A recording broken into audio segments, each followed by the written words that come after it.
Hi, economics students. This is Dr. Seiwert checking in with you this week. We are looking at Chapter 23, Perfect Competition. And I always like to think, perfect competition is like a perfect world, but it's totally nothing like that, as you've probably figured out by now, or maybe you haven't quite read it yet. So, perfect competition in economics means you have a product that really doesn't vary from the next person's product. So, how are you going to make money off of it? So that means everybody really is kind of in perfect competition. Everybody's sort of in the same boat, so to speak. A good example of this would be farming. So if you're farming wheat, if you're a wheat farmer, your bushel of wheat is not going to be any different from your neighbor's bushel of wheat. So everything you do, you can't go and say my wheat's better. I'm going to make more money off of it because it's better. It's not going to happen. Everybody's going to join their pools of wheat, and hopefully somebody buys it for whatever the price is, that they can make money. So in these kinds of scenarios, I like to think probably as oil, gasoline, kind of the same thing. Nobody makes money off of it because everybody's charging the same thing. It's really just a lure to get people in, to buy other things. And so going back to my wheat farmer example, it's going to be hard. If you look at a farmer, for example, they're probably not going to make money that first year. Like if you decide going into farming this year, you're not going to make money.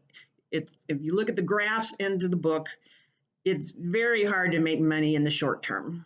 You're looking at a long-term type of thing.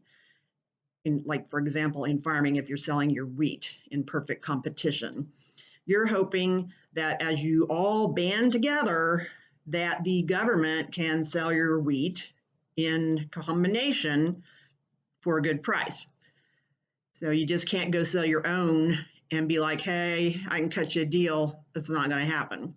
Hence, the perfect competition always sounds to me a little different, but that's what you're looking at. So the chapter's talking about this. And those are two examples I give, probably the most common ones. Then, you can look at other things too, that would be similar. But like I said, these products really don't vary. A gallon of oil is a gallon of oil, bushel of wheat's a bushel of wheat. So in this kind of market, that's what you're looking at is perfect competition. And so that's one of our little niches in economics, kind of an interesting one. And always going to be important because of, like I said, these two things, farming and the oil and gas business. So I want to talk a little bit about our midterm that's coming up next week. The test is designed to be, you can start it and stop it. I wouldn't recommend starting it on, like Sunday and then you stop it or start it again the next Sunday. Might not be real a good deal for you guys as far as test taking. But it can be started and stopped. There are 70 multiple choice questions that are questions out of the book. Of course, you can use your book, and they're not any graphs. It's just basically definitions. So you'll have time to look these things up. There's also a 30-point essay question. The 30-point essay question is, what is an economic subject that you have looked at in the book this last 7 weeks that you have found interesting? And tell me about it. So I would like you to write a 3-paragraph essay.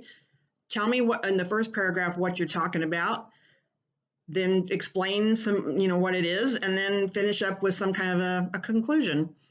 Do not copy and paste, because if your essay is mainly copy paste, it's going to come across to me as that way, and it'll be just 30 points, boom, right off the grade.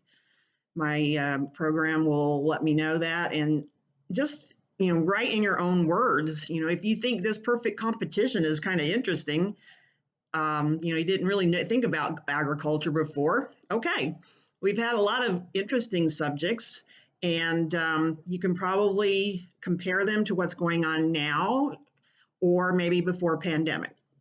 So anyway, if you have any questions, please email me, or you can always call me. That's fine too. And probably emails. I have it on my phone, so I see it the fastest. And I'm looking forward to you guys doing a great essay and having a great test and a wonderful week. Talk to you later.